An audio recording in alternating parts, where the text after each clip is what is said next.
O poeta e quando chamou ao amigo metade da sua alma.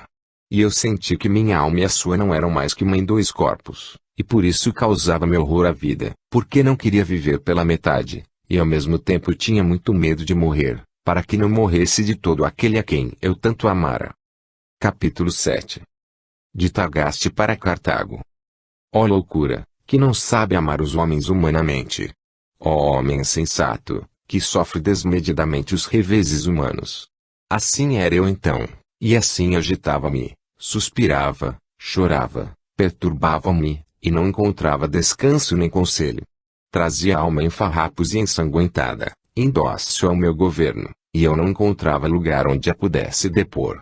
Nem os bosques amenos, nem os jogos e cantos, nem os lugares suavemente perfumados, nem os banquetes suntuosos, nem os prazeres da couve e do leito, nem, finalmente, os livros e os versos podiam dar-lhe descanso.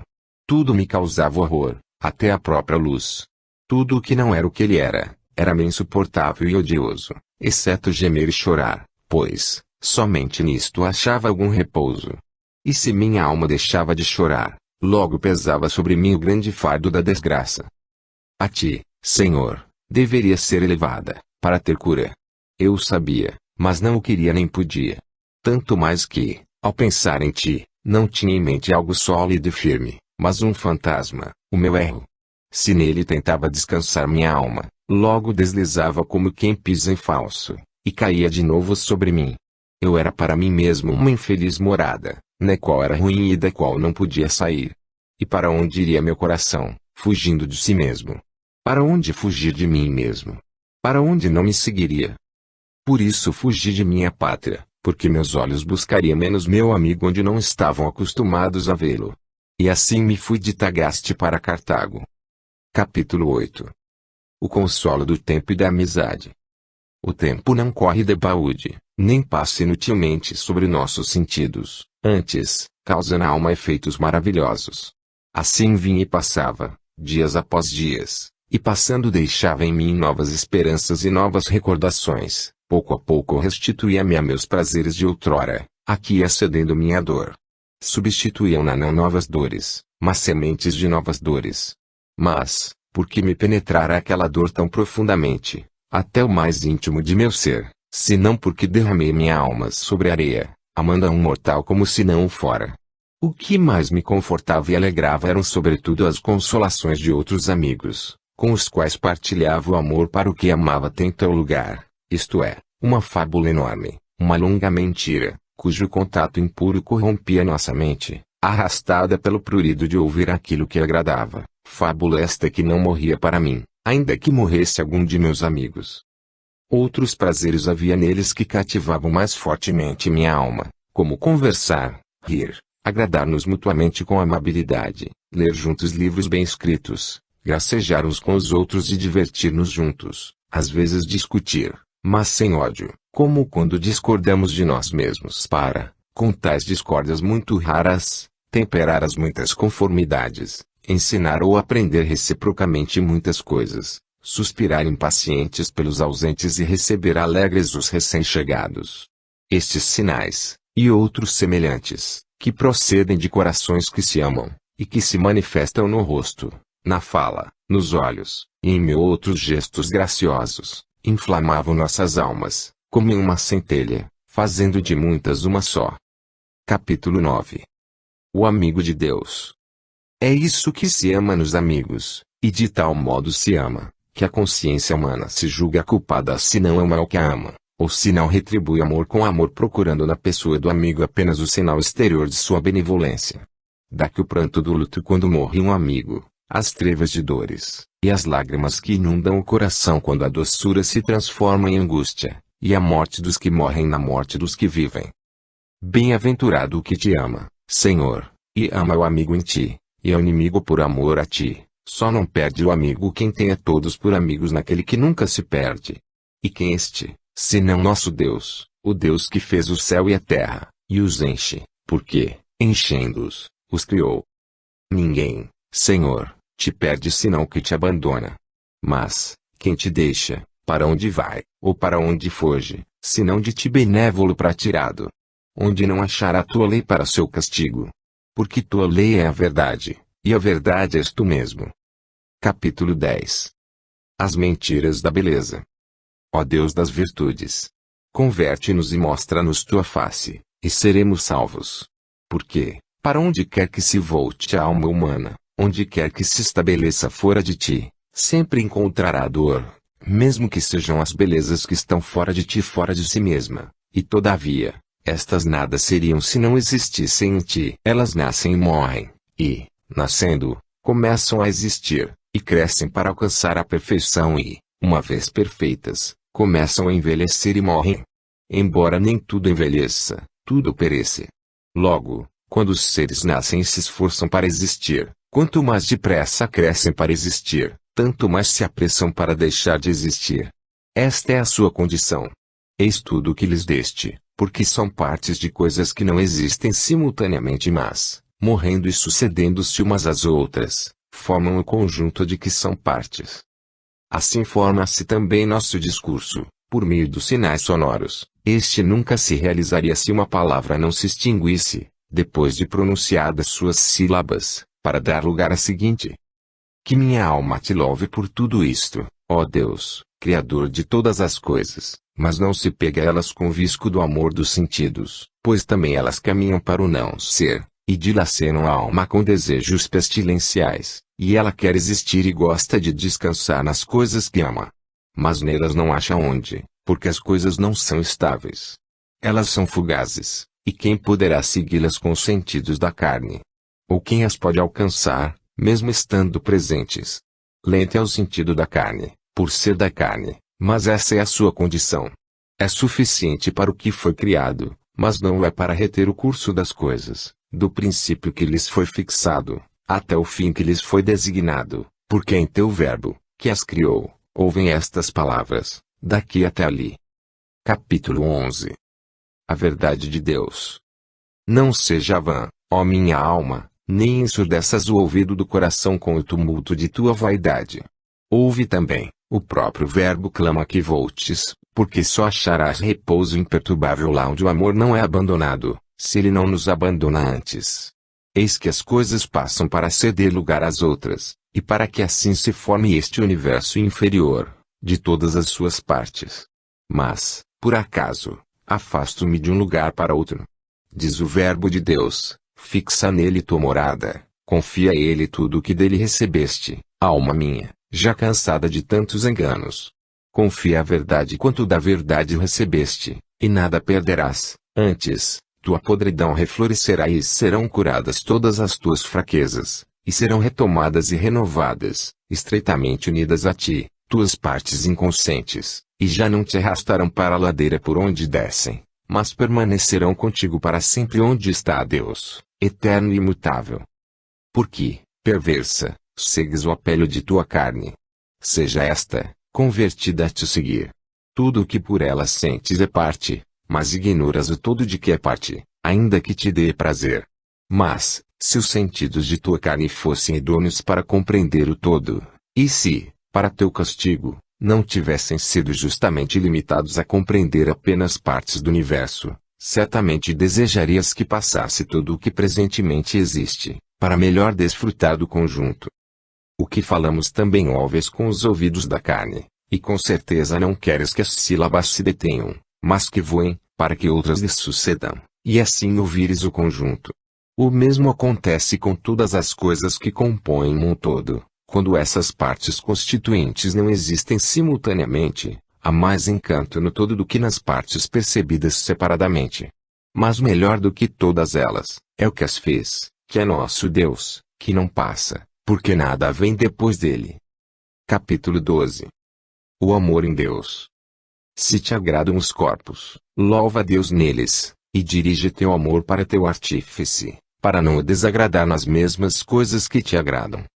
Se te agradam as almas, ama-as em Deus, porque, embora mutáveis, se fixas nele, terão estabilidade, de outro modo, passariam e pereceriam.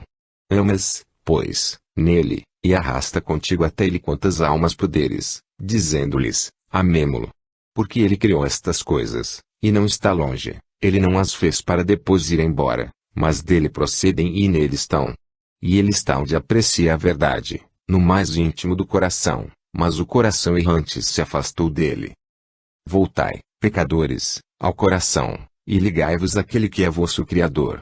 Firmai-vos nele, e estareis firmes, descansai nele, e estareis descansados.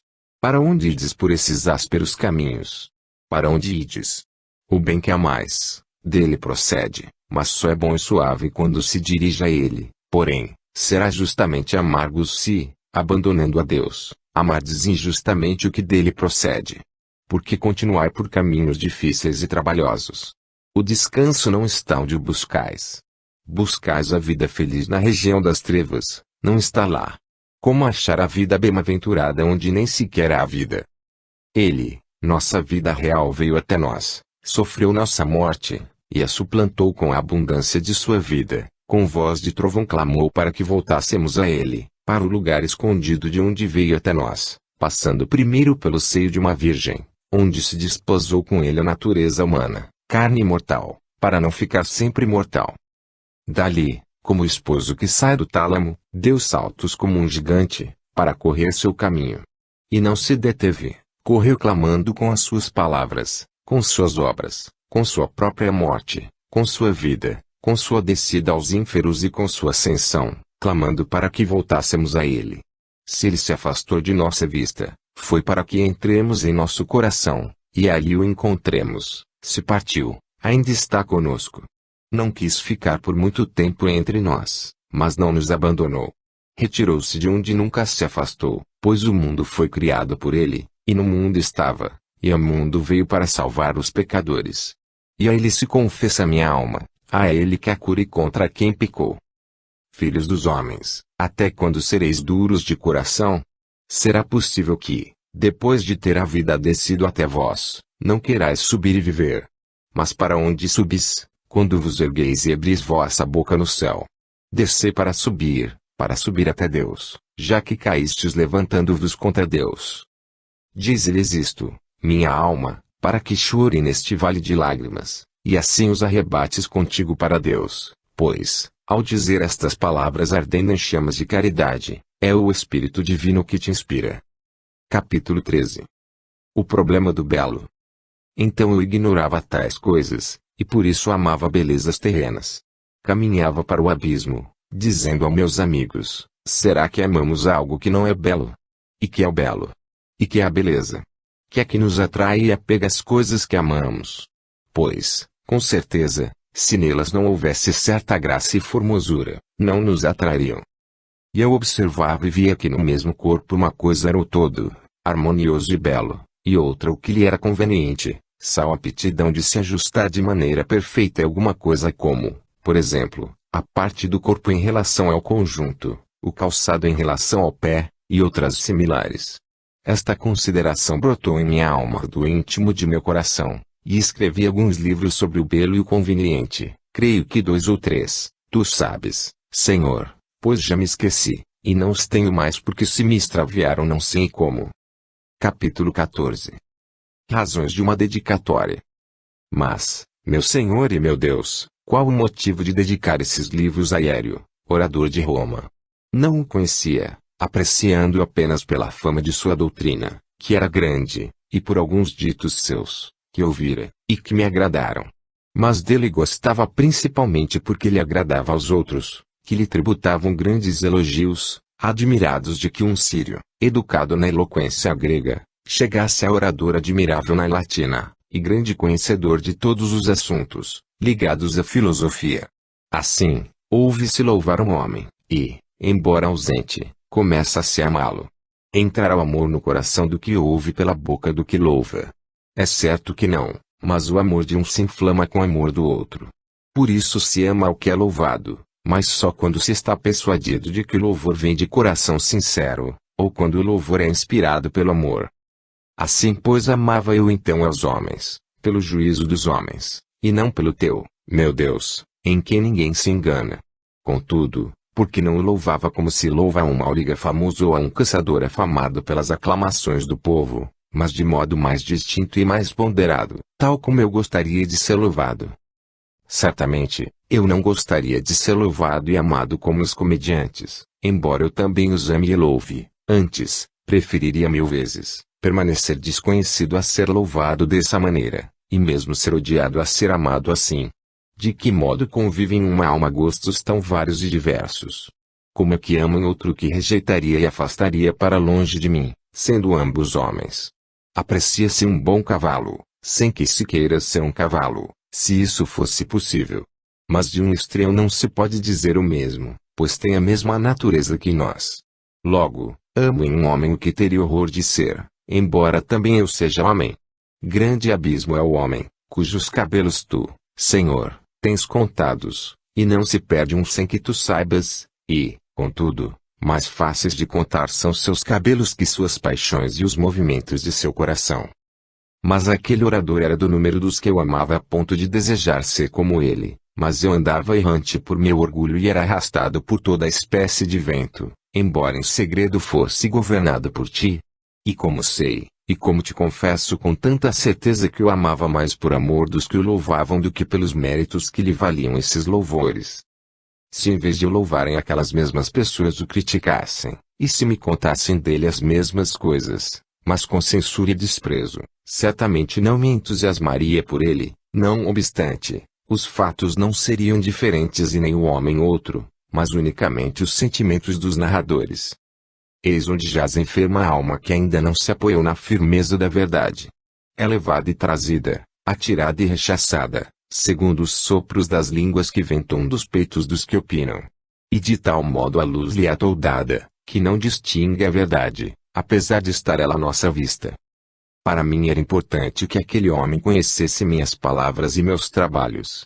Se ele os aprovasse, me entusiasmaria ainda mais por ele, mas se os reprovasse, meu coração fútil e vazio de tua firmeza, se lastimaria. Contudo, meu prazer era pensar e refletir no problema do belo e do conveniente, assunto do livro que lhe dedicara, admirando na minha imaginação, mesmo que ninguém mais o louvasse.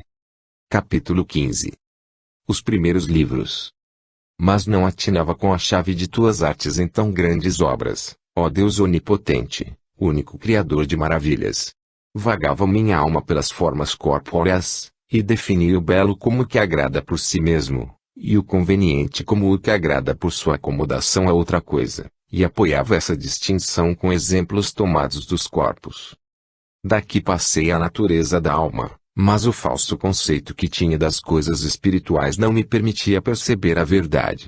A própria força da verdade saltava-me aos olhos, mas logo eu afastava da realidade incorpórea meu espírito inquiridor, voltando-me para as figuras, as cores e as grandezas materiais.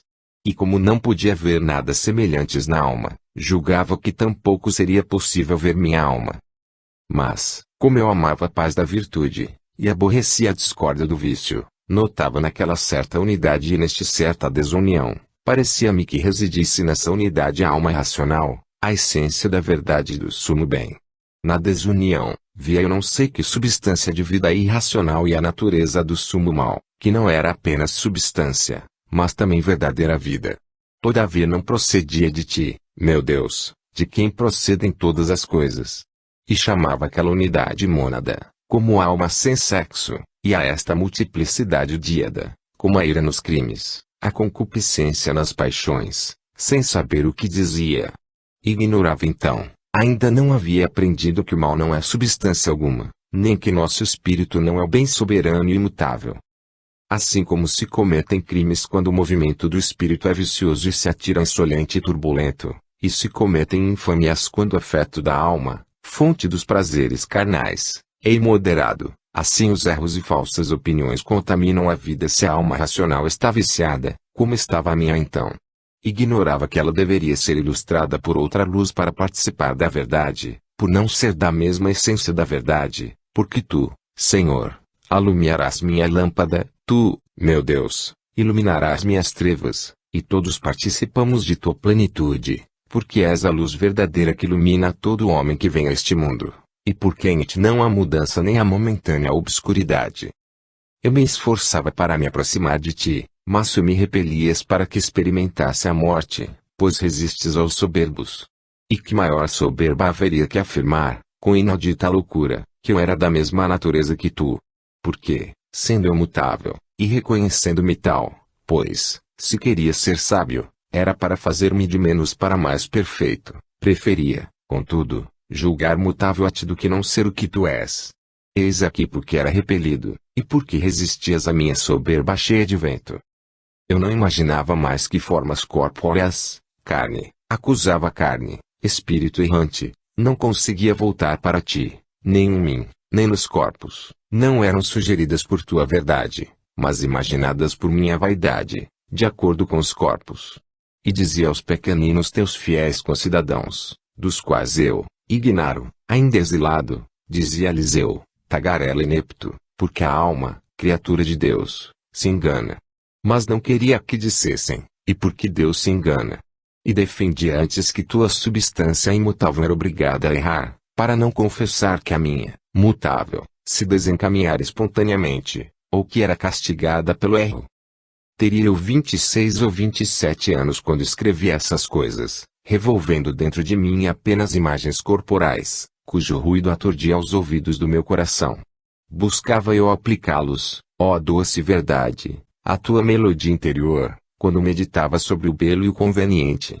Meu desejo era estar diante de ti, e ouvir tua voz, e alegrar-me intensamente com a voz do esposo, mas não o podia, porque o alarido do meu erro me arrebatava para fora e, sob peso de minha soberba, caía no abismo. Pois ainda não davas gozo e alegria a meus ouvidos, nem exultavam meus ossos, porque ainda não haviam sido humilhados. Capítulo 16. As 10 categorias de Aristóteles. E que lucro me trazia, tendo eu 20 anos de idade, mais ou menos, e chegando-me às mãos a obra de Aristóteles, intitulada As 10 Categorias, que meu mestre, o retórico de Cartago, e outros, considerados doutos, citavam com grande ênfase e ponderação, fazendo-me suspirar por ela como por algo grandioso e divino, de que me servia ler essa obra e compreendê-la sozinho. Falando com outros, que afirmavam ter conseguido entendê-la só por meio de mestres eruditíssimos, que lhe haviam explicado não apenas com palavras, mas também com figuras pintadas na areia, nada me souberam dizer que eu já não tivesse entendido em minha leitura particular. Parecia-me que essa obra falava com muita clareza das substâncias, como o homem, e das coisas que nelas se encerram, como a forma do homem, a estatura, quantos pés mede, o parentesco, de quem é irmão, onde se encontra, quando nasceu, se está de pé, sentado, calçado ou armado, se faz alguma coisa ou se padece de alguma coisa, e, enfim, uma infinidade de relações que se contém nestes 9 gêneros, dos quais citei alguns exemplos, ou no próprio gênero da substância, que são também inumeráveis os que encerra. De que me aproveitava tudo isso, se até me prejudicava? Julgando que naqueles 10 predicamentos se achavam compreendidas, de modo absoluto, todas as coisas, esforçava-me por compreender também a ti, meu Deus, ser maravilhosamente simples e imutável, como se fosse subordinado à tua grandeza e formosura, como se estas estivessem em ti como em seu sujeito, como se fosses um corpo. Tua grandeza e beleza são porém uma mesma coisa contigo, ao contrário dos corpos, que não são grandes ou belos por serem corpos, pois, embora fosses menores e menos belos, nem por isso deixariam de ser corpos. Era pois falso o que pensava de ti, e não verdade, ilusões de minha miséria, e não representação sólida de tua beleza. Havias ordenado, Senhor, e assim se cumpria em mim tua vontade, que a terra me produzisse abrolhos e espinhos, e que eu só conseguisse meu pão à custa de trabalho. De que me aproveitava também ler e compreender por mim mesmo todos os livros que pude ter nas mãos sobre as artes chamadas liberais, se eu era então escravo de minhas más inclinações. Comprazia-me em sua leitura, sem atinar de onde vinha quanto de verdadeiro e certo achava neles. Eu estava de costas para a luz, e o rosto, para os objetos iluminados, e por isso meus olhos, que os viam iluminados, não recebiam luz. Tu sabes, Senhor, meu Deus, como sem ajuda de mestre, aprendi tudo o que li, quanto às leis da retórica, da dialética, da geometria, da música e da matemática, porque também a vivacidade da inteligência e a agudeza da intuição são dons teus. Mas não te oferecia por eles sacrifício algum, e por isso causavam-me mais dano do que proveito. Insisti em me apoderar da melhor parte da minha herança, e não guardei em ti minha força, mas afastei-me de ti para uma região longínqua, a fim de dissipá-la entre as meretrizes de minhas paixões. De que me serviam dons tão preciosos, se não usava bem deles? Só compreendi que aquelas artes eram tão difíceis de entender, mesmo para os estudiosos e sábios, quando me esforçava para expô-las. Entre eles, o mais destacado era o que me compreendia menos vagarosamente. Mas qual o fruto disso, se eu te concebia, Senhor meu Deus, ó verdade, como um corpo luminoso e infinito, e eu como uma parcela desse corpo? Que rematada perversidade! Assim era eu, não me envergonho agora, meu Deus, de confessar tuas misericórdias para comigo, e de te invocar, já que não me envergonhei então de proferir ante os homens tais blasfêmias e de ladrar contra ti. De que me aproveitava, repito, a inteligência ágil para entender aquelas ciências, e para explicar com clareza tantos livros complicados, sem que ninguém nos houvesse explicado, cerrava monstruosamente na piedade com sacrílega torpeza. E que prejuízo sofriam teus pequeninos em serem de menor inteligência, se não se afastavam de ti, para que, seguros no ninho da tua igreja, se cobrissem de penas, e lhes alimentassem as asas da caridade com o sádio alimento da fé. Ó Deus e Senhor nosso! Esperemos, ao abrigo de tuas asas, protege-nos, leva-nos. Tu levarás os pequeninos, e até escarnecidos tu os levarás. Nossa firmeza só é a firmeza quando está em ti, mas quando depende de nós, então é a debilidade. Nosso bem vive sempre em ti, e somos perversos porque nos afastamos de ti. Voltemos já, Senhor, para não nos aniquilarmos, porque em ti vive nosso bem, sem deficiência alguma, sem medo de não encontrar quando voltarmos para nossa origem e, embora ausentes, nem por isso desaba a nossa casa, tua eternidade. Livro 5. Capítulo 1. Oração. Recebe, Senhor, o sacrifício de minhas confissões por meio da minha língua, que tu formaste e impeliste a confessar teu nome.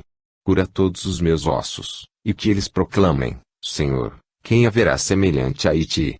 Na verdade, quem se dirige a ti, nada te informa do que ocorre em si, porque não há coração fechado que se possa subtrair a teu olhar, nem dureza de homem que possa repelir tua mão. Ao contrário, abrandas quando queres, ou para compadecer-te, ou para castigar, não há quem se esconda de teu calor. Mas, que minha alma te louve para que te ame, confesse tuas misericórdias para que te louve. Toda a criação não cala teus contínuos louvores, nem os espíritos todos, com sua boca voltada para ti, nem os animais e coisas corporais, pela boca dos que os contemplam. Assim, apoiando-se em tua criação, nossa alma se levanta de sua franqueza, e chega a ti, seu admirável Criador, onde encontrará rejuvenescimento e verdadeira fortaleza. Capítulo 2. Os que fogem de Deus. Afastem-se e fujam de ti os irrequietos e os pecadores. Tu os vês e distingues suas sombras. E eis que, apesar deles, todas as continuam belas, somente eles são feios. E que danos te poderiam causar, ou em que poderia desonrar teu império, justo e íntegro desde os seus até as coisas mais ínfimas? E para onde fugiram, ao fugir de tua presença? E em que lugar não os encontrarás? Fugiram, sim, para não ver-te a ti, que os estás vendo, mas deparam contigo, que não abandonas nada do que criaste, tropeçaram contigo, injustos, e justamente são castigados, subtraindo-se à tua brandura, ofenderam tua santidade, e caíram sob teus rigores. Evidentemente eles ignoram que estás em toda parte, que nenhum lugar te limita, e que só tu estás presente mesmo nos que se afastam de ti. Que se convertam, pois, e te busquem, porque não abandonas tua criatura, como elas abandonaram a seu Criador.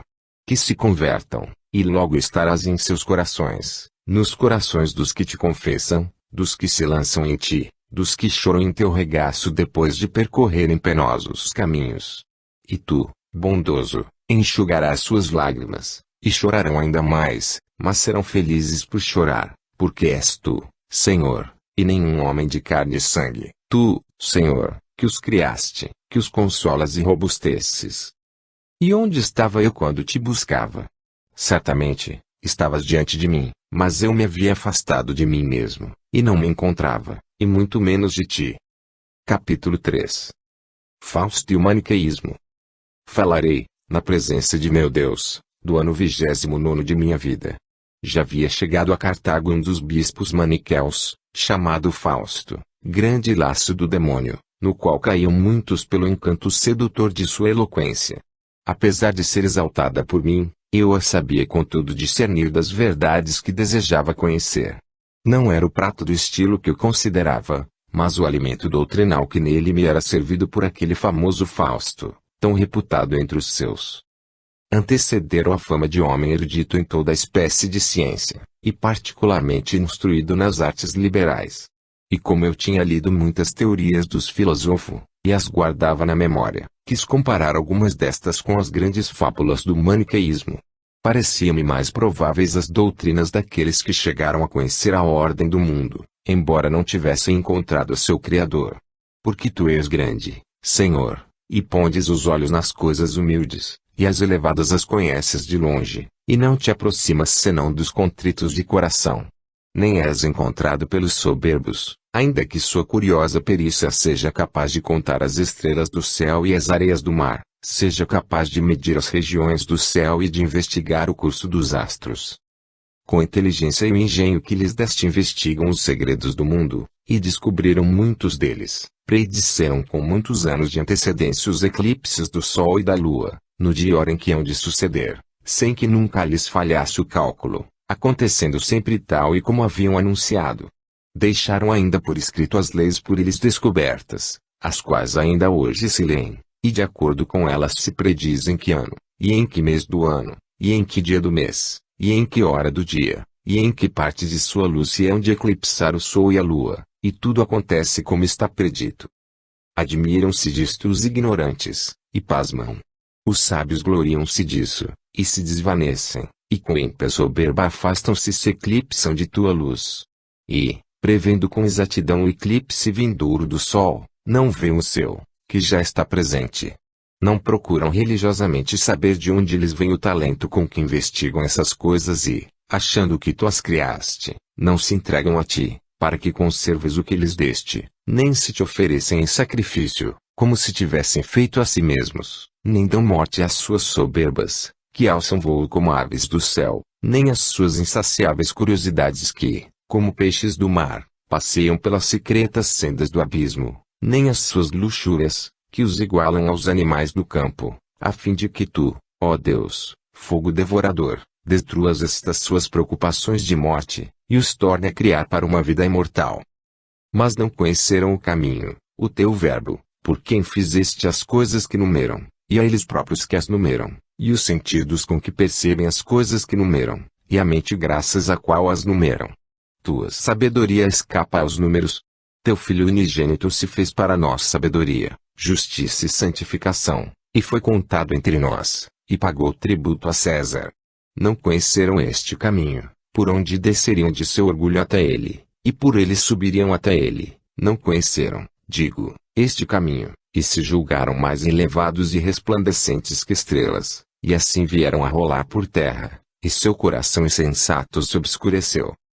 Dizem muitas coisas verdadeiras acerca das criaturas, mas, como não procuram piedosamente a verdade, isto é, o autor da criação, não o encontram, e, se o encontram reconhecendo-o por Deus, não o honram como a Deus, nem lhe dão graças. Antes, se desvanecem em seus pensamentos, e se dizem sábios, atribuindo a si próprios o que é teu. Atribuem a ti, com perversa cegueira, suas mentiras, a ti, que és a própria verdade, alteram a glória de um Deus incorruptível, concebendo a semelhança e imagem do homem corruptível, das aves, dos quadrúpedes, das serpentes. E convertem tua verdade em mentira, e adoram e servem antes a criatura do que a Criador. Eu porém guardava muitas de suas opiniões verdadeiras acerca das criaturas, cuja explicação encontrava nos números, na ordem dos tempos e no testemunho visível dos astros. Comparava-as com os ensinamentos de Manés, que escreveu sobre essas matérias numerosas e delirantes loucuras, sem achar nenhuma explicação para os solstícios e equinócios, os eclipses do Sol e da Lua, e para outras coisas, enfim, das quais tomara conhecimento pelos livros da sabedoria profana. Contudo, exigia-me que acreditasse nessas doutrinas, embora não concordassem absolutamente com meus cálculos e com o que meus olhos testemunhavam. Capítulo 4. Ciência e ignorância. Senhor, Deus da verdade, acaso te agradará quem conhecer essas coisas? Infeliz do homem que, conhecendo a todas, te ignora a ti, mas feliz de quem te conhece, embora as ignore. Quanto ao que conhece a ti a elas, este não é mais bem-aventurado por causa de seu saber, mas só é feliz por ti, se, conhecendo-te, te glorifica como Deus, e te dá graças, e não se desvanece em seus pensamentos. É melhor aquele que reconhece estar na posse de uma árvore e te dá graças por sua utilidade, embora ignore quantos côvados tem de altura e de largura, que o que a mede, e conta todos os seus ramos, mas não a possui, nem conhece, nem ama seu Criador.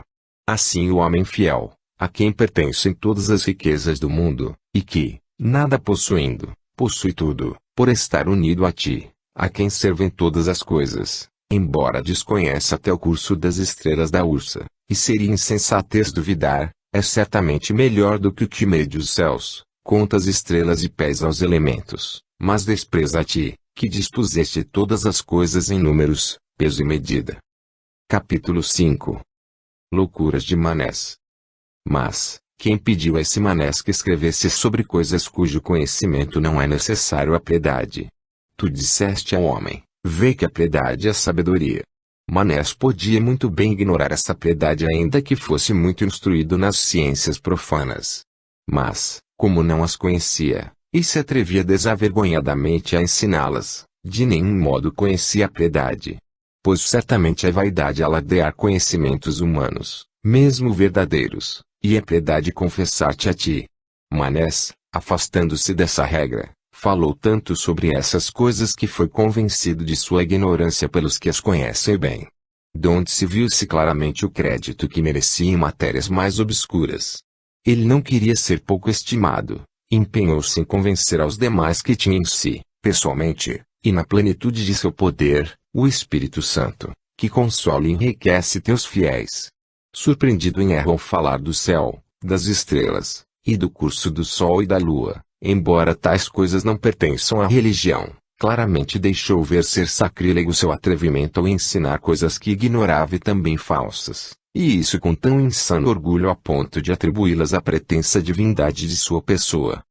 Quando pois ouço que este ou aquele irmão em Cristo ignora esses problemas, e confunde uma coisa com outra, suporto com paciência seu modo de opinar.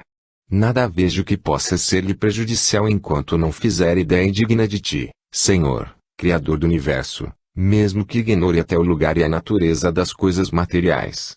O mal seria acreditar que esses problemas pertencem à essência da piedade, e tenazmente atrever-se a afirmar o que ignora.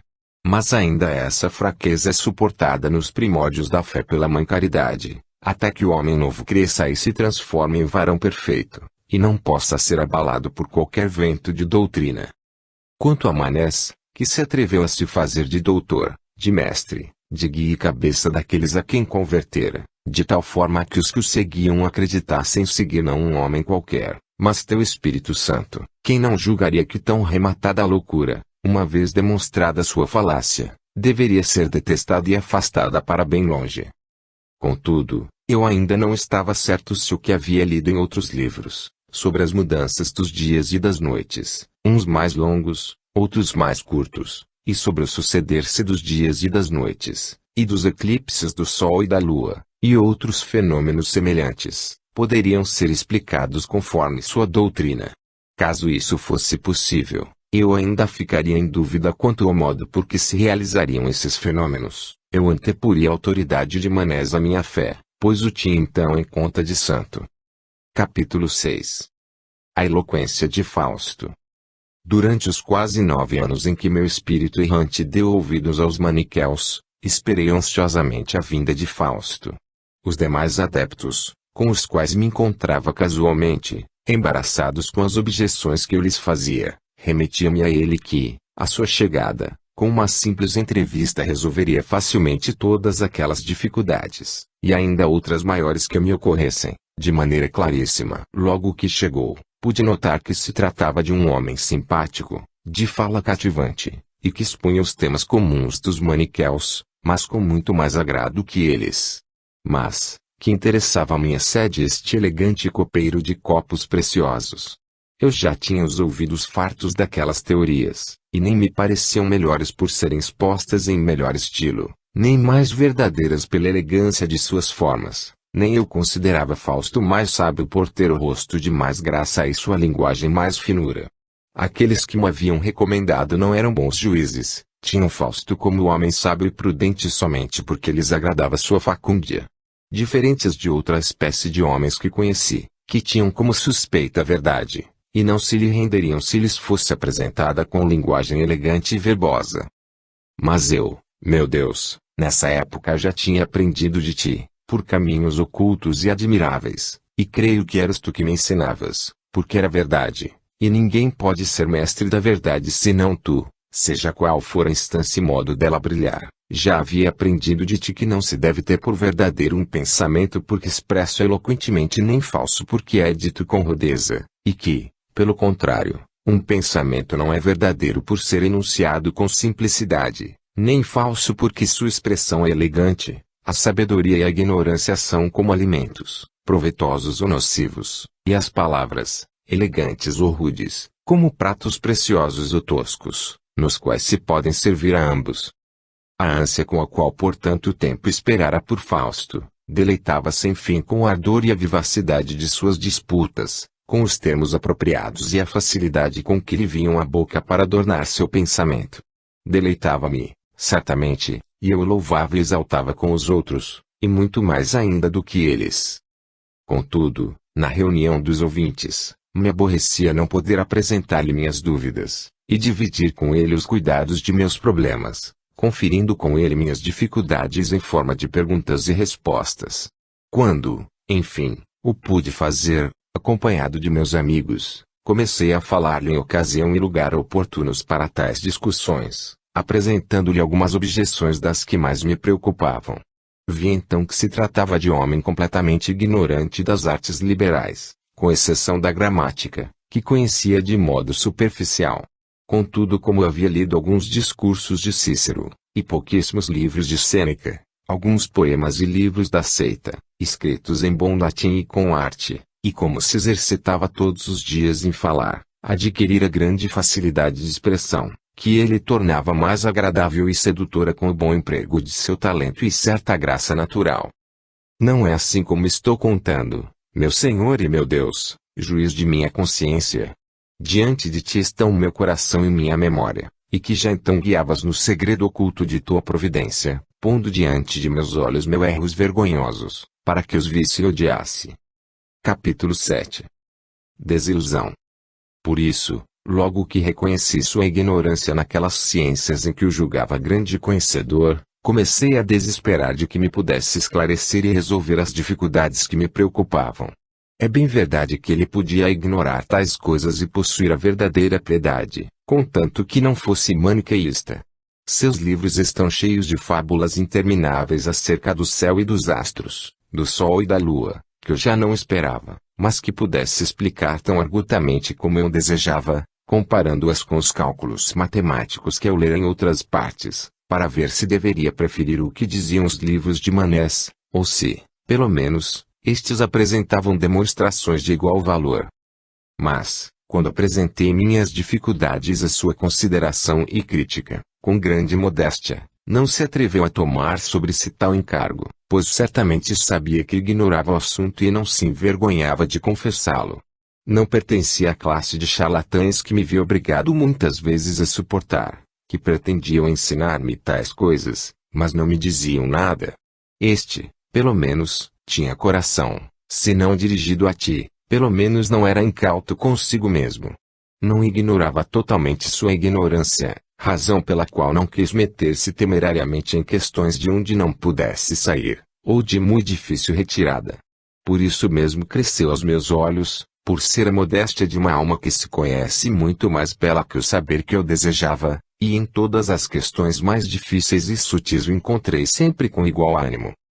Esfriado pois meu entusiasmo pelos livros de Manès, e muito mais desconfiado dos outros doutores maniqueus, depois que este, tão renomado, se me havia mostrado tão ignorante em muitas das questões que me inquietavam, continuei a tratar com ele, mas por causa de sua paixão pelas letras, que eu ensinava então aos jovens de Cartago. Lia com ele os livros que desejava conhecer por ter ouvido falar deles, ou os que eu considerava apropriados à sua inteligência. Quanto ao mais, todo o empenho que eu havia posto em progredir na seita desapareceu por completo tão logo conheci este homem, mas não a ponto de me separar definitivamente dela. De fato, não achando na ocasião caminho melhor que aquele por onde cegamente me lançara, resolvi continuar provisoriamente na mesma, até que tivesse a fortuna de encontrar algo melhor e preferível. Foi assim que aquele Fausto, que havia sido para muitos laço de morte, começava involuntária e inconscientemente a desfazer o laço que me enredara. É que tuas mãos, meu Deus, no segredo de tua providência, não abandonavam minha alma, e minha mãe, dia e noite, não deixava de te oferecer em sacrifício por mim o sangue de seu coração, na forma de suas lágrimas. E tu, Senhor, agiste comigo de modo admirável, pois isso foi obra tua, meu Deus. Porque o Senhor é quem dirige os passos do homem e quem inspira seu caminho. E quem poderá dar-nos a salvação, senão tua mão, que restaura o que fez. Capítulo 8. Viagem a Roma. Também foi obra tua o fato de me convencerem a ir a Roma, para lhe lecionar o que ensinava em Cartago. Mas não deixarei de confessar-te o motivo que me moveu, porque também nisso tudo se reconhece a profundidade de teu desígnio, e merece ser meditada e exaltada a tua misericórdia sempre presente. O motivo que me levou a Roma não foram maiores lucros e maior dignidade, como me prometiam os amigos que tal me aconselhavam, se bem que essas razões ainda fossem importantes para mim nesse tempo. Mas o principal e quase único motivo de minha determinação era saber que os jovens de Roma eram mais sossegados nas classes, em virtude da rigorosa disciplina que estavam sujeitos. Não lhes era lícito entrar desordenada e impudentemente nas aulas dos professores dos quais não eram alunos, nem sequer eram admitidos sem licença, bem o contrário do que acontecia em Cartago, onde a liberdade dos estudantes é tão vergonhosa e destemperada que invadem cínica e furiosamente as aulas, perturbando a ordem estabelecida pelos mestres em seu próprio interesse. Além disso, com incrível insolência cometem uma quantidade de grosserias, que deveriam ser castigadas pelas leis, se a tradição não os protegesse. Tal costume, aliás, apenas manifesta a infelicidade no caso desses jovens, que já praticam como lícito que jamais será permitido por tua lei eterna. Julgam agir impunemente, quando a própria cegueira é seu maior castigo, padecendo eles males incomparavelmente maiores do que os que causam aos outros. Com isso vi-me obrigado, quando professor, a suportar nos outros costumes que não quis adotar como meus quando estudante, e por isso desejava ir para uma cidade na qual, segundo me asseguravam, não aconteciam tais coisas. E tu, Senhor, minha esperança e meu quem é na terra dos vivos, a fim de que eu mudasse de residência para a saúde de minha alma, me punhas espinhos em Cartago, para arrancar-me dali, e deleites em Roma para atrair-me para lá. Atraías-me por meio de homens que amavam uma vida morta, dos quais uns agiam aqui como loucos, e outros me aliciavam alhures com bens ilusórios. E, para corrigir meus passos, usavas ocultamente da sua e da minha perversidade. Porque os que perturbavam minha paz estavam cegos por uma raiva vergonhosa, e os que me convidavam para mudar sabiam a terra, e eu, que detestava em Cartago uma verdadeira miséria, buscava em Roma uma falsa felicidade. Mas o verdadeiro motivo de eu sair de Cartago e ir para Roma só tu, ó Deus, o sabias, sem manifestá-lo a mim nem a minha mãe, que chorou amargamente minha partida, seguindo-me até o mar. Mas tive de enganá-la, porque me agarrava com força, instando-me a desistir de meu propósito ou a levá-la comigo. Fingi, pois, que tinha que me despedir de um amigo que eu não queria abandonar, até que, soprando vento, ele pudesse navegar. Assim enganei a minha mãe, e a matar mãe.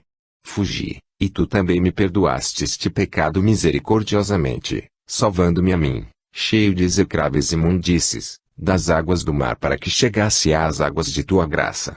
Purificado com elas, secariam os rios dos olhos de minha mãe, com que todos os dias regava a terra diante de ti, por minha causa. Contudo, como se recusasse a voltar sem mim, Apenas pude persuadi-la a permanecer aquela noite em uma capela próxima a nosso navio, consagrada à memória de São Cipriano. Mas naquela mesma noite parti às escondidas, deixando a orar e a chorar. E que te pedia ela, meu Deus, com tantas lágrimas, senão que me impedisses de navegar? Mas tu, de visão infinitamente mais ampla, entendendo o intuito de seu desejo, não atendeste ao que ela então te pedia, para fazer em mim aquilo que sempre te pedia. Soprou o vento, enfunou nossas velas, e logo desvaneceu de nosso olhar a praia, onde de manhã cedo minha mãe, louca de dor, enchia de queixas e de prantos teus ouvidos insensíveis. Deixaste-me correr atrás de minhas paixões para dar fim às minhas concupiscências, castigando com o justo flagelo da dura saudade demasiado carnal de minha mãe. Ela, como todas as mães, e ainda mais que a maioria delas, desejava manter-me junto de si, desconhecendo as grandes alegrias que lhe preparavas com minha ausência. Não o sabia, e por isso chorava e se lamentava, denunciando com esses lamentos a herança que recebera de Eva, buscando em lágrimas ao que com gemidos havia dado à luz. Por fim, depois de ter me chamado de mentiroso e de mau filho, pôs-se de novo a rezar por mim e voltou para sua vida habitual, enquanto eu me dirigia a Roma. Capítulo 9. Enfermo. Em Roma fui colhido pelo flagelo de uma doença corporal, que esteve a ponto de me mandar para a sepultura, carregado de todos os pecados cometidos contra ti, contra mim e contra o próximo, pecados numerosos e pecados, que se somavam à cadeia do pecado original, pelo qual todos morremos em Adão. Ainda não me tinhas perdoado nenhum deles em Cristo, nem ele havia apagado com sua cruz as inimizades que contraíra contigo com meus pecados. E como poderia ele desfazê-los por uma cruz de onde eu não via pender mais que um fantasma? Porque tão falsa me parecia a morte de sua carne como verdadeira morte de minha alma, e tão verdadeira a morte de sua carne como falsa a vida de minha alma, que disto se não persuadia. Entretanto, agravando-se as febres, eu estava a ponto de partir e de perecer. Para onde iria eu, se então tivesse que morrer, se não para o fogo em tormentos merecidos por minhas ações, de acordo com a justa ordem por ti estabelecida? Minha mãe tudo ignorava, mas, ausente, orava por mim, e tu, presente em todas as partes onde ela estava, lhe dava ouvidos, exercias tua misericórdia para comigo onde eu estava, restituindo-me a saúde do corpo, ainda que meu coração sacrílego continuasse doente. Nem mesmo estando em tão grande perigo desejei teu batismo.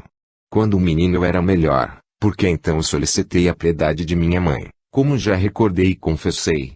Mas, para minha vergonha, eu havia crescido e, em minha loucura, zombava dos remédios de tua medicina, que não me deixou morrer duplamente em tal estado. Se o coração de minha mãe fosse transpassado por essa ferida, nunca haveria de sarar. Minha eloquência não é suficiente para descrever o grande amor que me dedicava, e a que ponto seus cuidados para me gerar em espírito eram piores que os que suportava quando me concebeu pela carne. Por isso, não vejo como poderia sarar se minha morte em tal estado tivesse ferido as entranhas de seu amor. E onde estariam tantas orações, continuamente repetidas? Estariam em ti, somente em ti. Seria possível que tu, Deus de misericórdia, desprezasses o coração contrito e humilhado de uma viúva casta e sóbria, que frequentemente dava esmolas e servia obsequiosa a teus santos? Que nem um dia deixava de levar sua oferenda a teu altar? Que ia 2 vezes por dia, de manhã e à tarde, à tua igreja, sem faltar jamais, e não para entreter-se em vãs conversas e cochichos de velhas, mas para te ouvir as palavras e para que a ouvisses em suas orações? Poderias desprezar as lágrimas de uma mãe que não te pedia nem ouro, nem prata, nem bem algum terreno e frágil, mas a salvação da alma de seu filho? Poderias, ó Deus, a quem ela devia tudo o que era, poderias desprezá-la e negar-lhe teu auxílio? De nenhum modo, Senhor. Pelo contrário, tu a assistias, e a escutavas, mas pelo caminho determinado por tua providência. Como poderias enganá-la naquelas visões e respostas, de algumas das quais já falamos, e de outras que passo em silêncio, que ela guardava em seu coração fiel, e que te apresentava em suas orações contínuas como compromissos assinados por tua mão, e querias cumprir? Porque, por tua misericórdia infinita, gostas de te fazer devedor daqueles a quem perdoas todas as dívidas. Capítulo 10. Agostinho e os erros dos maniqueus. Restabeleceste-me, pois, daquela doença, e então salvaste o filho de tua serva quanto ao corpo a fim de poder salvá-lo melhor e mais firmemente. Em Roma juntei-me ainda com os que se diziam santos, falsos e enganadores. E não só convivia com os ouvintes, entre os quais se contava o dono da casa em que eu adoecera e convalescera, mas também com os que se chamam eleitos. Ainda então me parecia que não éramos nós que pecávamos, mas não sei que estranha natureza que pecava em nós, por isso minha soberba se deleitava em me ter como isento de culpa, e portanto de todo desobrigado a confessar meu pecado, quando agia mal, para que pudesses curar minha alma que te ofendia. Antes, gostava de me desculpar, acusando a não sei que ser estranho que estava em mim, mas que não era eu. Na verdade, eu era tudo aquilo, embora minha impiedade me tivesse dividido contra mim mesmo. E o mais incurável de meu pecado era justamente não me considerar pecador, preferindo, minha execrável iniquidade, que fosses vencido em mim, para minha perdição, ó Deus onipotente, a que vencesses minha alma para minha salvação. Ainda não tinhas posto guarda diante da minha boca, nem porta de proteção ao redor de meus lábios, a fim de que meu coração não se inclinasse para as más palavras, nem buscasse desculpas para seus pecados, como os homens prevaricadores. Eis a razão pela qual eu ainda mantinha relações de amizade com os eleitos dos maniqueus. Mas, desesperado de poder progredir para a verdade dentro daquela falsa doutrina, contentava-me a segui-la até encontrar algo melhor, professando-a já com mais liberdade e frouxidão. Nesse tempo, veio-me à mente a ideia de que os filósofos chamados acadêmicos haviam sido mais prudentes que os outros, por sustentarem que se deve duvidar de tudo, e que nenhuma verdade pode ser compreendida pelo homem. Julguei então que era esse o seu pensamento, como geralmente se crê, não tendo ainda compreendido suas verdadeiras intenções. Quanto a meu hóspede, não me furtei de admoestar sua excessiva credulidade com que aceitava as fábulas de que estavam cheios os livros dos maniqueus. Todavia, tinha mais amizade com tais homens do que com os estranhos à sua heresia.